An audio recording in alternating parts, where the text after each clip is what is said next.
What can you lose in 1 minute? Your job? Your reputation? How about your entire career? June 2003. A famous actor stands on Clint Eastwood's film set holding a legal pad. He's about to make a demand. 6 words that seem reasonable to him. 6 words that will end everything. Clint goes quiet. The crew freezes. What happens next becomes Hollywood legend. But the real story? It's not about who got fired. It's about who replaced him. Boston, Massachusetts, June 2003. The set of Mystic River. Clint Eastwood stands behind the camera. 33 years of directing experience, a reputation built on 2 things, efficiency and respect. He shoots most scenes in 2 takes, maybe 3. He trusts his actors, doesn't waste their time, doesn't waste anyone's time. The film is dark, childhood trauma, revenge, the weight of the past crushing grown men. The cast list reads like an Oscar ballot. Sean Penn, Tim Robbins, Kevin Bacon, Marcia Gay Harden, Laura Linney, and then there's the other actor. Call him the actor. A recognizable name in Hollywood, known for action films in the late 90s, thrillers, car chases, explosions. Now he wants something different, a serious role, a supporting part, not the lead, but important enough, dramatic enough, the kind of role that reminds people he can actually act. He's been cast, he's on set.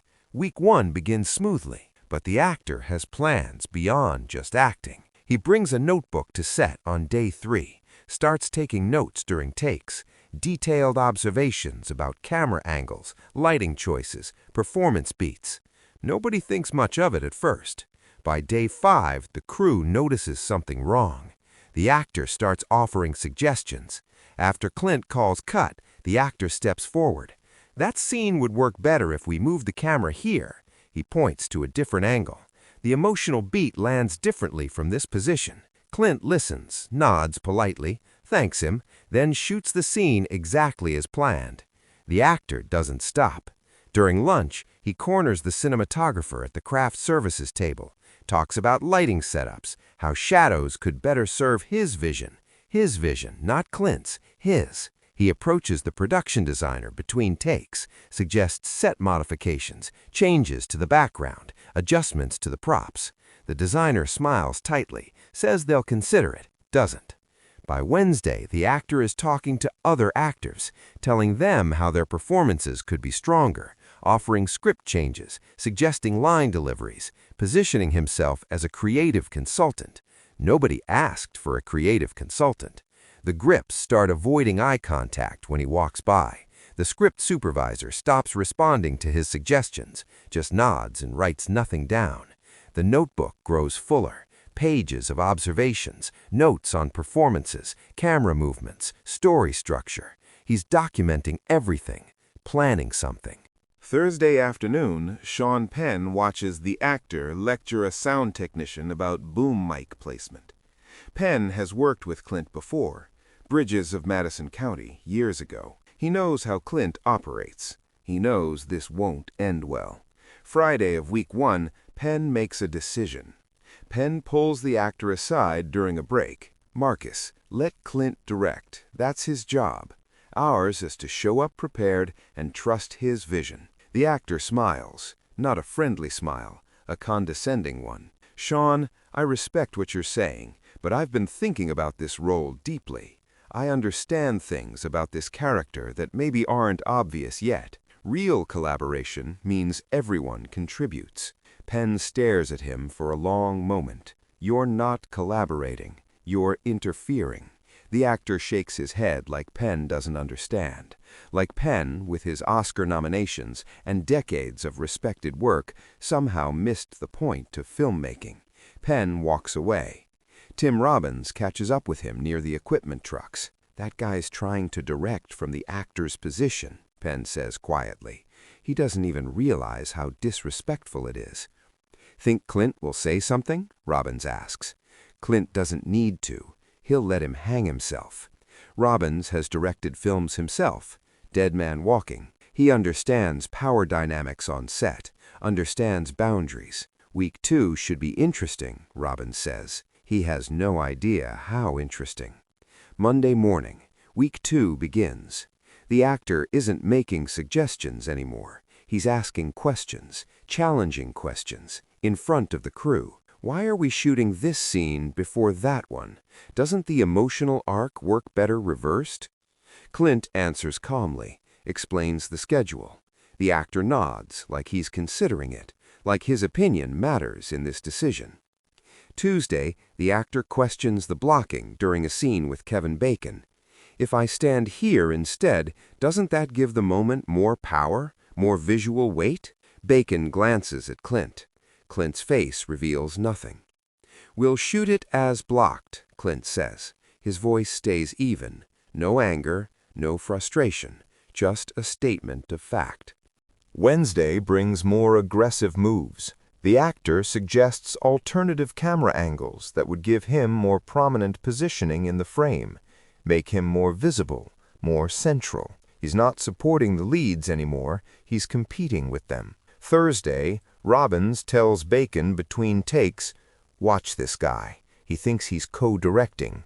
Bacon watches, sees the actor approach Clint with his notebook, sees him pointing at pages of notes, sees Clint listening with that neutral expression he's famous for. Clint's being too patient, Bacon says. Clint's being strategic, Robbins corrects. He's letting him reveal exactly who he is. Friday afternoon arrives. They've just wrapped a difficult emotional scene. Multiple actors, complicated camera movement. Clint got exactly what he wanted. Powerful, subtle, perfect. The crew resets for the next shot. The actor approaches, legal pad in hand. Everything is about to change. "Clint, I need to talk to you about something important." The actor's tone suggests equals having a conversation, collaborators discussing their shared project. Clint turns from the camera, looks at the actor, waits. "I've been doing a lot of work on this film beyond just performing my role." The actor glances at his notebook. "I've been making significant creative contributions, suggesting camera angles, helping other actors find their characters, proposing script refinements." He pauses, looks up from his notes. This has essentially become a collaborative directing effort. The set doesn't go silent yet. Crew members nearby continue working. Nobody realizes what's happening. "What are you saying, Marcus?" Clint's voice stays level, that famous rasp, quiet, but carrying across the space. The actor takes a breath, says the 6 words. "I deserve co-director credit, too." Now the set goes silent. A grip freezes mid-adjustment on a light stand. The script supervisor's pen stops moving.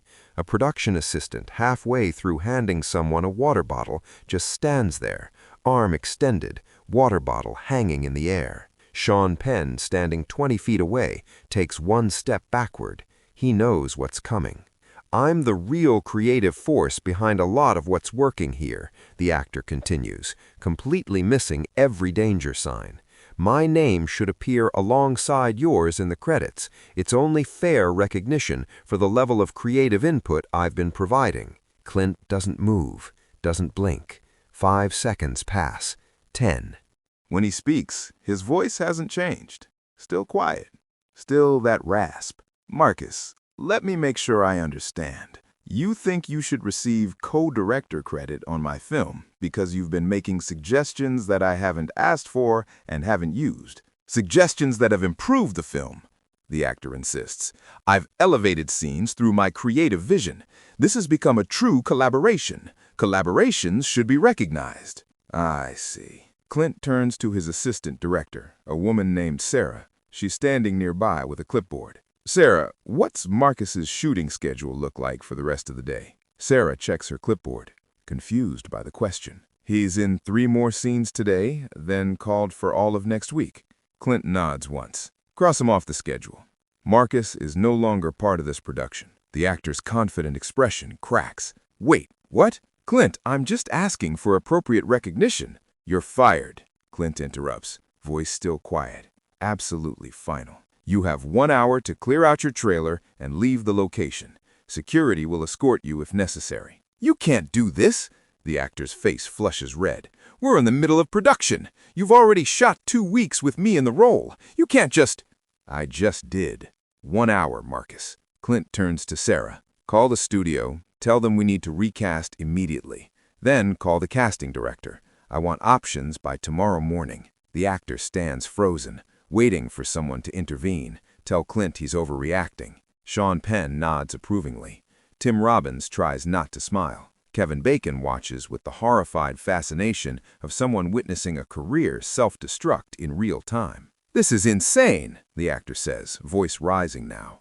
"I'm a recognizable name. I bring value to this production. You can't throw away 2 weeks of work because I asked for credit I've earned." "You haven't earned anything except your paycheck for the days you worked," Clint says, "and you'll receive that. But you won't receive credit on a film you were fired from for unprofessional behavior." Clint walks away, starts talking to his cinematographer about the next shot. The conversation is over. 58 minutes later, the actor's trailer is empty. 2 weeks of footage featuring him will be scrapped. But Clint already knows who he wants to replace him. That night, Clint calls his casting director. "I need someone for the Brendan Harris role. Someone who knows how to act without needing to direct. Someone grateful for the opportunity, not entitled about it." The casting director thinks immediately of Kevin Chapman. Years of auditioning, supporting roles, background work, commercials, anything to stay in the industry, anything to keep acting. He's talented, prepared, professional. He just hasn't gotten his break yet. 24 hours after the actor's firing, Chapman gets the call. Emergency audition, Clint Eastwood, Mystic River, tomorrow morning. Chapman doesn't know about the firing, doesn't know someone just destroyed their career and created his opportunity. He just knows this is the biggest audition of his life. The audition lasts 4 minutes. Chapman is prepared, knows the sides cold, makes strong choices without trying to direct the scene himself, understands his job, serve the character, serve the story, trust the director. "You start Monday," Clint tells him. Chapman's eyes water. He blinks hard. "Thank you. I won't let you down. Learn your lines, show up ready. That's all I need." Over the weekend, Chapman works with the script supervisor, learns every scene the actor shot, studies the character, asks questions about motivation, about relationships, about the story. 0 questions about camera angles, about lighting, about how Clint should direct. Monday morning, Chapman arrives an hour early, fully prepared. No notebook, no suggestions, just ready to work. The difference is immediate. Where the actor pushed for attention, Chapman focuses on serving the story. Where the actor questioned Clint's choices, Chapman trusts them. Where the actor tried teaching other actors, Chapman concentrates on his own performance. Sean Penn notices within the first scene. "This," he tells Tim Robbins quietly, "is what professionalism looks like." They reshoot all of the actor's scenes over the next 2 weeks. Chapman brings something different to the role, less showy, more grounded, more real. The story spreads through Hollywood within 3 days. Actor demands co-director credit. Clint fires him immediately, replaces him in 24 hours. Production continues without missing a beat. The actor's agent tries damage control, tells the trade publications it was creative differences, scheduling conflicts, mutual decision. Nobody believes it. Too many people were on that set. The truth is already circulating. The actor finds work harder to come by within a month. Directors hear the story. They don't want an actor who thinks he should be co-directing. Producers see liability. Other actors don't want to work with someone who disrespected a legend like Clint Eastwood. Small roles appear, low-budget films, supporting work in direct-to-video projects, the kind of parts he thought he'd left behind. By 2006, the work dries up almost completely. By 2008, the actor relocates to Colorado, appears occasionally in regional theater. His career as a recognizable Hollywood name is finished. Meanwhile, Kevin Chapman's trajectory goes the opposite direction. October 2003, Mystic River releases to overwhelming critical acclaim. Sean Penn wins Best Actor at the Academy Awards. Tim Robbins wins Best Supporting Actor. The film gets nominated for Best Picture and Best Director. Critics single out Chapman's performance: authentic, powerful, grounded. He doesn't get nominated. His role isn't quite substantial enough, but he gets noticed. More importantly, word spreads. Chapman stepped in on 24 hours' notice, nailed the role, zero drama, total professional. Over the next decade, Chapman becomes one of Hollywood's most reliable character actors. The Sopranos, Rescue Me, Brotherhood, dozens of films, always prepared, always professional, always grateful regardless of role size. Directors specifically request him. They know he'll show up ready, know his lines cold, make strong choices, won't cause problems. His career isn't built on being the most talented actor in Hollywood, though he is talented.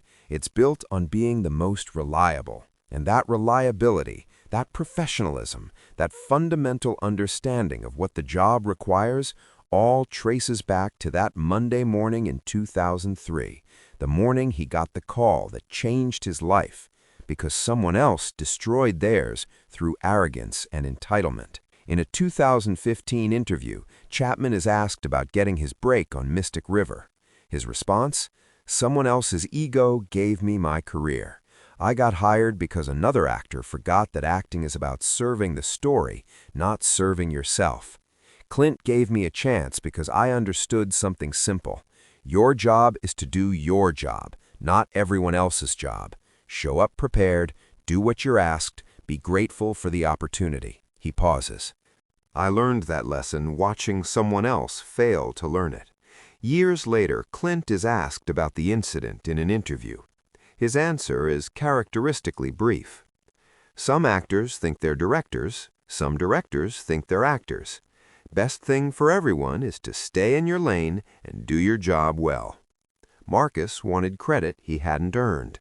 That's not how it works. But crew members from Mystic River still tell the story. The day Clint Eastwood fired an actor demanding co-director credit, replaced him in 24 hours, didn't break stride, just removed the problem and continued making his film. The story became legendary not because it was dramatic, but because it was matter-of-fact. The lesson resonated throughout Hollywood. Collaborate? Yes. Contribute? Absolutely. But don't confuse having opinions with having authority, and never demand credit for a job you weren't hired to do. Two actors, same opportunity. One understood the assignment, one didn't. The difference between those two understandings was the difference between a destroyed career and a launched one. Chapman still works steadily today, respected, reliable, grateful. The actor's name has largely faded from memory. Some crew members can't even remember it anymore. Just the story, just the lesson. But here's what nobody talks about. The real question isn't what the actor did wrong, it's what made him think he could get away with it. How many other sets had he pulled this on? How many other directors had tolerated it? How many people had enabled that ego before Clint finally said no?